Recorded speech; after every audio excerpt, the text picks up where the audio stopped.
Sony वाहिनीवरील crime petrol हा कार्यक्रम आपल्या सगळ्यांचाच आवडता. या कार्यक्रमाचं सूत्रसंचालन अनुप सोनीने केलं होतं. या कार्यक्रमात आपल्याला पोलिसाच्या भूमिकेत सतीश नायकोडे या मराठी अभिनेत्याला पाहायला मिळालं होतं. सतीशला क्राईम पेट्रोल या कार्यक्रमामुळे एक चांगलीच ओळख मिळाली. आज क्राईम पेट्रोल या मालिकेमुळेच त्याला ओळखलं जातं. पण त्याच्याच आयुष्यात आता एक फसवणूक झाली आहे. लाखो रुपयांची फसवणूक झाली असल्याचे त्याने सांगितले असून तो गेल्या वर्षभरापासून यासाठी न्याय मागत आहे. पण त्याला अद्याप तरी न्याय मिळाला नाही.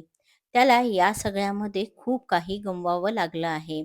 त्याने नुकतेच दिलेल्या एबीपी माझाच्या मुलाखतीमध्ये याविषयी सांगितलं आहे.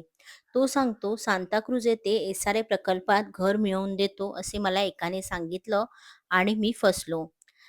मी आस्था प्रॉपर्टीच्या संपर्कात आलो. मला आमिष दाखवून 25 लाख रुपये माझ्याकडून उकळण्यात आले. अधिकाऱ्यांच्या सह्या, शिक्के, स्टॅम्प पेपरवर लेखी स्वरूपात या सर्व बाबी असल्याने माझा विश्वास एकदम पक्का झाला आणि मी त्यांना पैसे दिले. पण या सगळ्यामुळे केवळ आणि केवळ मला मनस्तापच सहन करावा लागला. कामामुळे मी वेस्टर्न लाईनला राहण्याचा विचार केला होता. लोनवर घर घेण्याचा विचार केला आणि त्यामुळेच मी हे पाऊल उचललं. माझ्या वडिलांचं घर होतं, पण असं असलं तरी स्वतःचं घर असावं असं मला नेहमीच वाटायचं आणि त्यामुळेच मी वेस्टर्न लाईनला घर बघत होतो. सच्चिदानंद बामणे नावाचा एक व्यक्ती मला भेटला आणि त्याने घर दाखवलं. ते घर खरं तर चाळीत होतं, पण मला योग्य बजेटमध्ये वाटल्याने मी त्यास होकार दिला. कागदपत्र दाखवली.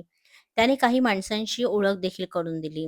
मला सगळं काही योग्य वाटलं म्हणून मी त्याला पैसे दिले. माझ्या अंदाजाने मी एकटाच नव्हे तर अनेक जण या सगळ्यामध्ये अडकले आहेत. मी पोलीस स्टेशनमध्ये या संदर्भात तक्रार देखील दाखल केली आहे. खरं तर मी थेट एस-आर-एमध्ये गेलो नाही. कारण माझा व्यवहार हा चाळीतील घरासाठी झाला होता आणि तोच फिसकटला. त्याने पैसे रिटर्न केले नाही. त्यानंतर त्याने मला वाकुला येथे दुसरा फ्लॅट दाखवला आणि आपण इथे सगळं घर घेऊया असं सांगितलं. आता पैसे अडकलेत, पैसे मिळत नाही म्हणून घर तरी मिळते अशा आशेने ते फ्लॅट देखील मी पाहिले. माझ्यासोबत त्यावेळी अनेक कुटुंब होते. पेपर, फ्लॅट, सरकारी स्टॅम्प, अधिकाऱ्यांच्या सह्या हे सगळं तिथे मला देखील दाखवण्यात आलं. त्यामुळे आपल्याला फ्लॅट मिळेल असा विश्वास मला वाटला. मी त्यांना 24.5 लाख दिले. पण आता अनेक वर्ष झाले तरीही मला घर मिळालं नाही.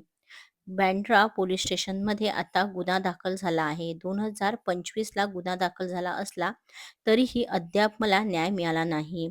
न्याय मिळण्यासाठी मला किती वर्ष वाट पाहावी लागणार हे मलाच माहीत नाही.